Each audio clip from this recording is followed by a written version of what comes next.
Assalomu alaykum, hurmatli o'quvchilar. Bu testimizni tahliliga o'tamiz. Ekran ovozi joyida bo'lsa, menga aytib qo'yasizlar.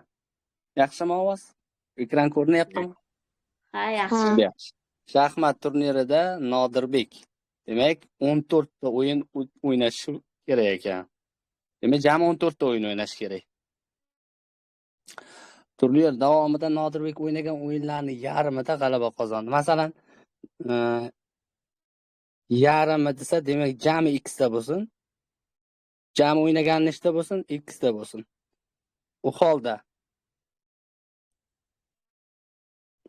g'alabalari demak x taqsim 2 ta bo'ladi, to'g'rimi o'quvchilar? Yutganlari x taqsim 3 ta bo'ladi, to'g'rimi o'quvchilar? Va 3 dan birida yutqazdi. Mana 3 dan birida yutqazdi deyapman. Va durang 2 ta ekan. Mana shularni yig'indisi o'quvchilar x ga teng bo'ladi-da. Nimaga unday bo'ldi? Chunki o'ynagan o'yinlari x ta. Men uni bilmayman hali nechtaligini. Jami o'yinlari x ta bo'lyapti.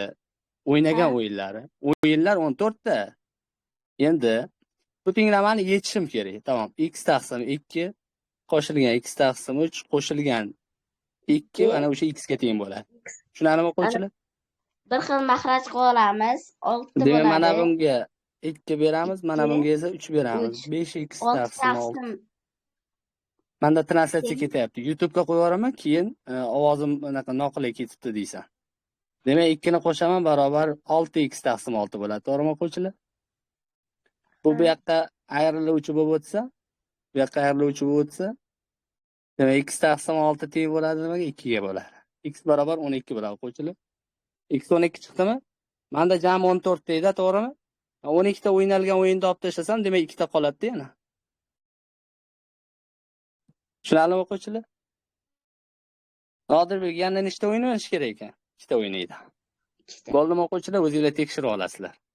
Translyatsiya ketyapti, YouTube'ga qo'yib yuboramiz. Bo'ldimi? Tushunarlimi? Ovoz ekran joyida bo'lsa, aytib turaveradi.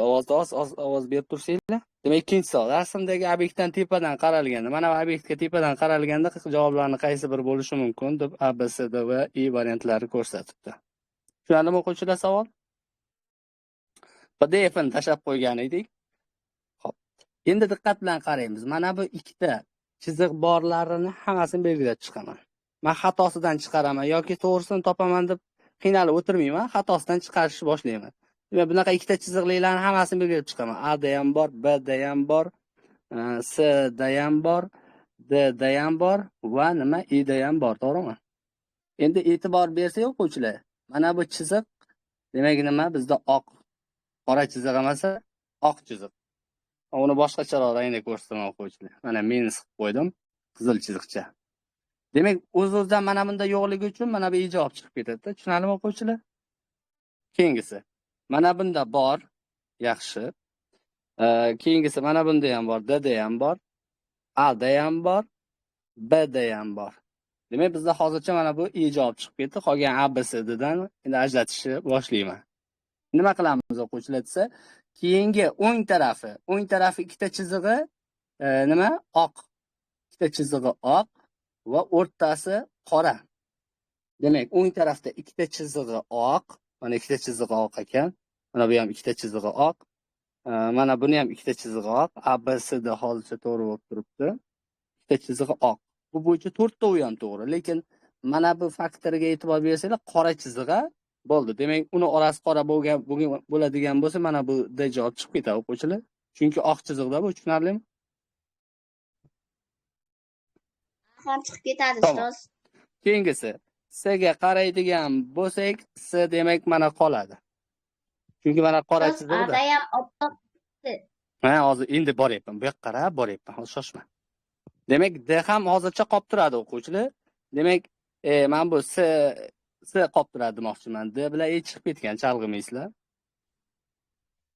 Xo'sh, bir men. Endigisi, hop, C da qora chiziq bor. Bo'ldi, qoldi o'quvchilar. Endi B ga qaraydigan bo'lsak, B da ham qora chiziq bor, B ham qoladi o'quvchilar. Va oxirida A ni ko'radigan bo'lsak, qora chiziq yo'q. O'sha uchun A ham chiqib ketadi. Bizda nima qoldi? B va C qoldi. To'g'rimi o'quvchilar? Endigisi, Endegisi. Hamma narsasi bir xil bo'lyapti. Nimasidan ajratamiz desa, yana bitta faktorini topamiz. Qolganlarni men o'chirib tashlayman, chunki men BVSdan topib olishim kerak. Qolgan chiziqlarni o'chirib tashlayman. Mana o'chirib tashladim. Endi mana bu chap tomoni, bu chiziqcha bor. Buni chap tarafida ham mana bunday oq chiziqcha bor. Endi mana bu o'rtadagi chiziqchaga murojaat qilamiz, o'quvchilar. Tushunarlimi? Xo'p, ana bu ikkita qora chiziqning yuqorisiga, mana o'rtasiga qaraydigan bo'lsak, mana bunga qaraydigan bo'lsak, mana buni yuqorisiga qarab chiqadigan bo'lsak, chap tomoni qora va o'ng tomoni oq ekan. Demak, chap tomoni qora, mana o'ng tomoni oq ekan. O'shandan xulosa qilsak, hozir bu ham to'g'ri bo'ladi. Mana bu ham to'g'ri bo'ladi. Bu ham hech qanaqa farqlanmayapti, bir xil bo'lyapti. Lekin mana bu chiziq qora bo'ldi, bu chiziq qora bo'ldi, bu chiziq qora bo'ldi. Cheris bitta keyingisi qorada o'quvchilar, shundan farqlab olsanglar bo'ladi. Mana chiziq, mana chiziq, mana chiziq. Bu yoqlari chiziqchasi yo'q. Tushunarlimi? Yuqorisini ko'rdinglar? Yaxshi ko'rinib turibdi. Ovoz ham uzilmayapti. Shu uchun mana bu to'g'ri bo'ladi-da. Tushunarlimi o'quvchilar? Yo, bu ham bir xil ekan. Mana bu chiziqcha, mana bu chiziqcha, mana bu chiziqcha hammasi deyarli bir xil. Lekin bu yerda faqatgina hozir bitta narsasi bor ekan, javoblar bir xil ekan. Hozir bir minut. Faqat chap tomoni qora bo'ladigan bo'lsa, bizda mana bu chap tomoni qora. Buni ham chap tomoni qora, cheris qora bo'lyapti. Lekin hammasi bir xil ekan. Bu yerda hech qanaqa farqi yo'q. Endi mana bu chiziqchalarga qaraymiz. Mana shu 3 ta chiziqchaga qaraymiz. Boshqasi bo'yicha ajrata olmadik. Endi bu chiziqchalarga qaraydigan bo'lsak, ajrab qoladi. Nima bo'ladi o'quvchilar desa, mana bunisi oq. Yaxshi, mana oq. Bunda ham mana oq. Dumaloq qolib qo'yibman oq deganimda. Keyingisi, bundan keyingisi mana bu o'ng tarafi qora ekan. Undan keyingisi mana o'ng tarafi bu qora bo'lishi kerak edi. Mana bunaqa qora chiziq bo'lishi kerak edi o'quvchilar. O'sha uchun mana bu xato bo'ladi, B to'g'ri bo'ladi. Tushunarlimi o'quvchilar? Chunki bu yerda qora bor-da. Bo'ldi, tushunarli? Ko'p vaqt ketkazib qo'ydik. Ovoz yaxshimi? Sabina, yaxshimisan? Grip bo'ldingmi sen ham? Ko'rinmaysan darsda? Ha. Sen Dubayga ketdi deb olishdimi? Dubayga borib keldingmi pastda? Balabay.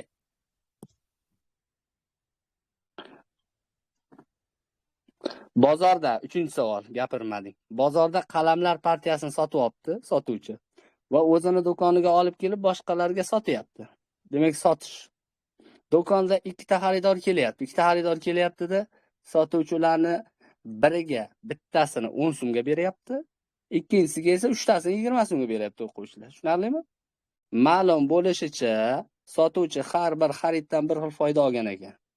Ikkala holatdan ham bir xil foyda olgan bo'lsa, dastlab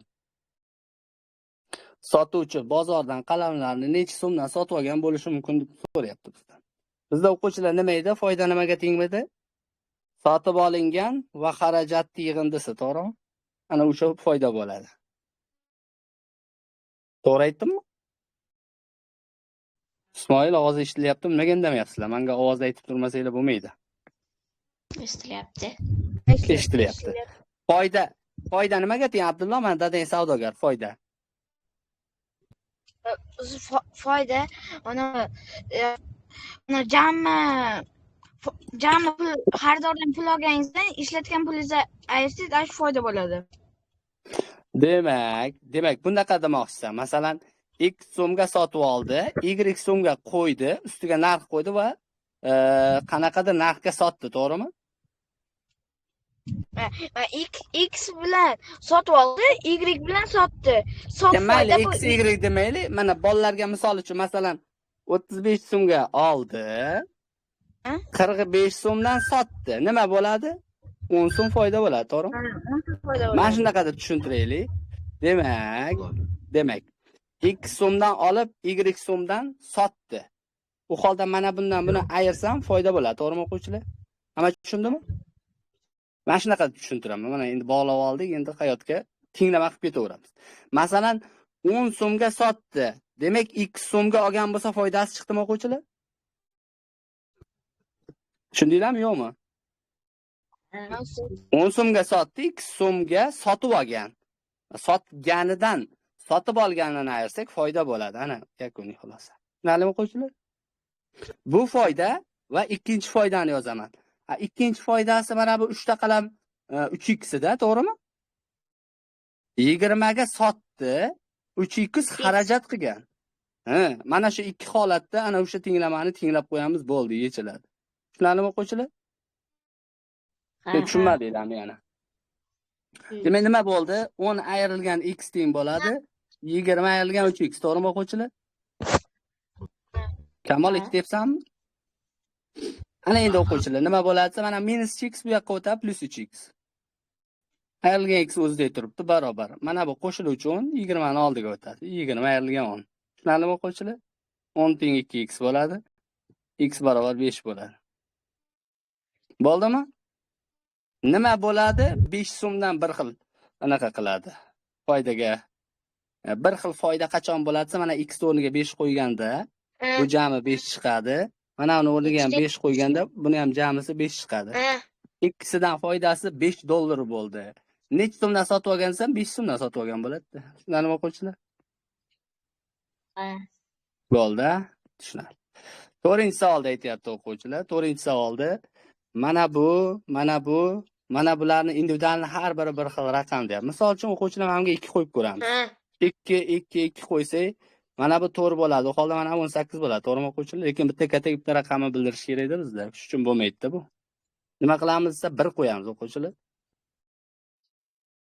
Mana 1 qo'ydim, 11 bo'ldi. Mana bu 2 bo'lsa 2 bo'ladigan bo'lsa, o'rtada 9 bo'ladi, to'g'rimi o'quvchilar? Berkitilgan raqamlar ko'paytmasi deyapti. Raqamlar demak 1 mana strelka qo'ying. Mana shu raqamlarni yozib bir-biriga ko'paytirasan deyapti. 9 1. Faridov ovozing qaytyapti. Vaqtida kirmagansan, endi ovozingni sozlab o'tiraman. Men ikkinchi akkauntim ham bordi, hozir shu uchun. Chalg'itadi mana shunaqa narsa. Barselona profili sanmisan? Bo'ldi. Demak, raqamlar ko'paytmasi 9 bo'ladi. Bir javob o'quvchilar tushunarli? Mowgli 6 ta ekan soni. Nechta ekan? 6 ta ekan. O'rmondan yong'oq olib kelishni so'radi. 6 ta maymunga, Mowgli 6 ta maymunga buyuryapti, olib kelasizlar deyapti. Maymunlarning hammasi bir xil miqdorda yong'oq terishdi. Demak, 6 ta maymun x tadan terganda 6x ta jami bo'ladi, to'g'rimi? To'g'rimi o'quvchilar? Endi yo'lda ular janjallashib qolib, har bir maymun boshqa maymunga bittadan yong'oqni uloqtiryapti. Mana bu yerda 6 ta maymun bor. Bir-biriga otyapti. Bu bunga bitta otadi, bunga bitta otadi, bunga bitta otadi, bunga bitta otadi, bunga bitta otadi. Hammasi shu narsani takrorlaydi. 6 ta maymun har biriga 5 tadan otadi, to'g'rimi o'quvchilar? Demak, 30 tani yo'qotdi ular. 30 tani uloqtirdi bir-biriga. Nima bo'ladi? 6x tadan 30 ta ketgandan keyin yong'oqlar yarmi qoldi deyapti. Demak, 6x taqsim 2 qoladi o'quvchilar, tushunarlimi? Bo'ldi. Ana 6x ayrilgan 30 teng 3x bo'ladi. Ana 3x barobar 30 bo'ladi. X barobar 10 kelib chiqadi bundan. Tushunarlimi o'quvchilar? 6 kara 10 demak 60 ta yong'oq kelgan bo'lishi kerak-da. Tushunarlimi o'quvchilar? Avval boshidagi yong'oqlar 60 ta bo'lgan, bo'ldi. O'ng tomondagi demak 1 dan 9 gacha bo'lgan raqamlar yozilgan ekan. Sonlarni yozishda jarayonlarda yulduzchadan boshlanib deyapti. Qanaqa bo'ladi desa, mana 42685, mana 42685 deyapti. Mana shu jadvalga qo'yib turib, buni moslayapti. Faridov, sen tushunasan-a buni? Ancha amaliyot tushunsangiz kerak. 1 2 3 4 5 6 7 va 8 deyapti. Endi savol bu yerda qanaqa bo'lyapti? Yangi odam kirganmi deyman. Ovoz qaytyapti. Faridov ovozini o'chirmabman. Xo'p, o'quvchilar, quyidagi berilganlardan qaysi biri eng kichik son hosil qilish mumkin ekan? Labay? Boshqasini ovozini berkitdi. O'ziz Ahmadjonniki. Ha, Barselonalarni ham berkitdik, Faridovlarni ham berkitdik. Ana jim bo'ldi. Endi ikkinchi marta ot qaytmaydi. Hop, endi nima bo'ladi? O'quvchilar mana bu 1 dan boshlanadi. Buni 2 dan boshlanadi, bu 9 dan boshlanadi. Buni 2 dan, bu 2 dan, mana bunisi 6 dan boshlanadi va mana bu 9 dan boshlanadi o'quvchilar. Bizda eng katta deyilganligi uchun, eng kichik deyilganligi uchun, eng kichik bora bizda shart. Ana endi men bularni chiqarib tashlayman-da. B ham, C ham hammasi chiqib ketadi, oqibatda A qoladi. Nimaga desa, davomini o'qib o'tirmayman, chunki 10 minglik boshlangan son eng kichikroq. Bu yerda 90 ming deb boshlanyapti. Va S javobda 20 ming nechidir boshlanyapti. D javobda bo'lyapti 60 nechi ming deb boshlanyapti. Va E javobda 90 nechi ming deb boshlanyapti. Tushunarlimi o'quvchilar? Davomini ham xohlasanglar yozib qo'ysanglar bo'laveradi. Vaqtimiz ketmasin, tushunarlimi? 3 kishi yugurish musobaqasini o'tkazibdi. Behruz eng tez yugura olmaydigan bola deyilmoqda. Yugura olmaydigan bola deyilsa, demak, o'rin qo'yamiz o'quvchilar. Mana masalan, eng tez yuguradigan bola emas. eng tez yuguradigan bola emas demoqchiman. 1 2 3. Shularni o'quvchilar 1 2 3 deb pog'ona qo'yib olaman, yozishni boshlayman. Savolda aytayapti, Behruz eng tez yugura olmasligini deyapti. Demak, Behruz 2-o'rin bo'ladi yo 3-o'rin bo'ladi, 1-o'ringa qo'ymagin demoqchi. Jalol Jahongirdan Jalolni JL deb yozib qo'yaman. JL va Jahongirni JH deb belgilab qo'yaman, o'zimga qulay bo'lsin uchun. Demak, Jalol Jahongirdan sekinroq yugurishi ma'lum deyapti. Demak, Jalol kichik, Jahongir katta-da. Tushunarlimi o'quvchilar? Ovoz bormi? Jim bo'lib qolasizlar-da. Farizoda ham qo'shilib oldi. Kechikirasizlar-da, vaqtida ko'ra olmaysizlar. Endi Jalol Jahongirdan sekinroq bo'lganligi uchun Jahongirni yuqoriga qo'yishga majburman.